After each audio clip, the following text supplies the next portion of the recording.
اسی طریقے سے ایک اور ہستی کا نام ہے حضرت یحییٰ ابن یحییٰ لیثی اندلسی رحمۃ اللہ تعالی علیہ. یہ وہ ہستیاں ہیں آپ کتابیں پڑھیں گے یا علماء کرام سے سنیں گے تو آپ کو معلوم ہوگا کہ جنہوں نے اپنی ساری زندگی چاہے رات ہو یا دن ہو سب کچھ علم کی خاطر قربان کیا ہے. حضرت امام مالک رحمۃ اللہ تعالی علیہ کے شاگردوں میں آپ کا شمار ہوتا ہے. ایک مرتبہ امام مالک رحمۃ اللہ تعالی علیہ کی مجلس لگی ہوئی ہے, لوگ درس میں بیٹھے ہوئے ہیں, حضرت یحییٰ ابن یحییٰ لیثی اندلسی رحمۃ اللہ تعالی علیہ بھی بیٹھے ہوئے ہیں. اچانک شور و غل کی آواز آتی ہے, باہر سے آواز آتی ہے کہ ہاتھی آیا ہاتھی آیا. جب یہ آواز سنی ہے امام مالک کے در سے لوگ اٹھ کر کے ہاتھی کو دیکھنے کے لیے باہر چلے جاتے ہیں, لیکن حضرت یحییٰ ابن یحییٰ لیثی اندلسی رحمۃ اللہ تعالی علیہ حضرت امام مالک کی بارگاہ میں بیٹھے رہے ہیں. امام مالک نے فرمایا کہ اے یحییٰ تم کیوں نہ کہے, تو حضرت یحییٰ عرض کرتے ہیں حضور میں اپنا ملک چھوڑ کر کے آپ کے ملک میں ہاتھی دیکھنے نہیں آیا ہوں بلکہ آپ کی زیارت کرنے اور علم دین حاصل کرنے کے لیے آیا ہوں. حضرت یحییٰ حضرت امام مالک فرماتے ہیں اے یحییٰ تم اندلس کے سب سے زیادہ عقل مند انسان ہو.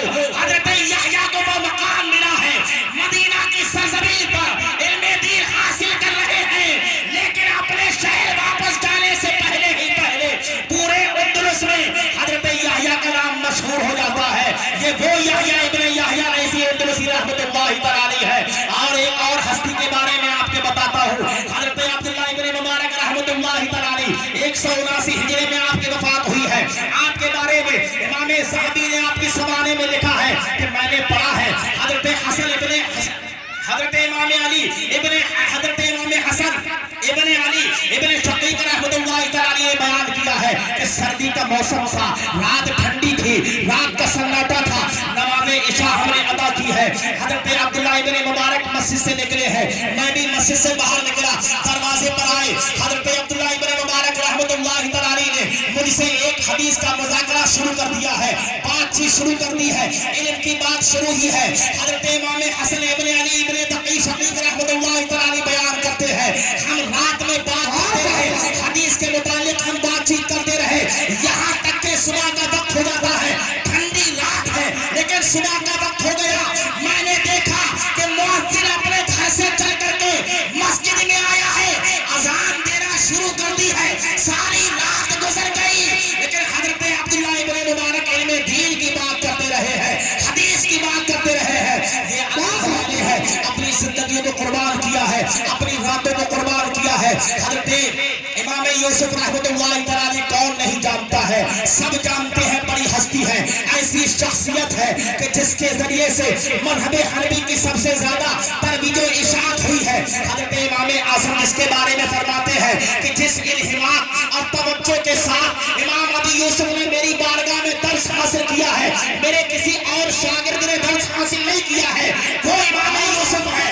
آپ بیان کرتے ہیں کہ ایک مرتبہ امام اعظم رحمۃ اللہ تعالی کی بارگاہ میں تھا, درس میں بیٹھا ہوا تھا, درس پڑھ رہا تھا. اچانک خبر آتی ہے کہ اے یوسف تمہارے والد کا انتقال ہو گیا ہے. امام ابی یوسف رحمۃ اللہ تعالی فرماتے ہیں میں نے اپنے باپ کے انتقال کی خبر سنی ہے, خبر سن کر کے آنسوئی کر دی. میں درس میں بیٹھا رہا, درس حاصل کرتا رہا. شام کا وقت ہو جاتا ہے, جب میں درس سے اٹھ کر کے گھر جاتا ہوں تو میں نے دیکھا کہ میرے والد کی تدفین کر کے قبرستان سے لوگ واپس آ رہے ہیں. امام ابی یوسف نے ایک جملہ کہا تھا اور دنیا والوں کو بتایا تھا.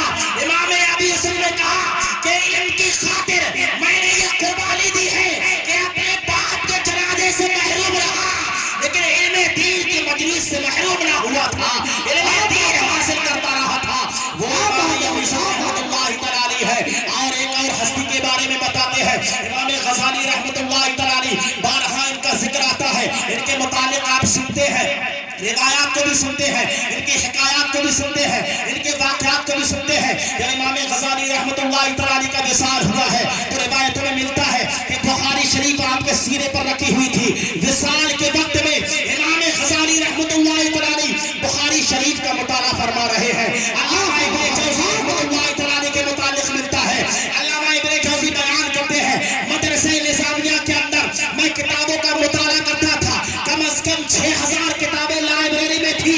علامہ ابن جوزی نے کہا ہے میں نے ساری کتابوں کا مطالعہ کیا ہے. علامہ ابن جوزی کہتے ہیں کہ میں نے اپنی زندگی میں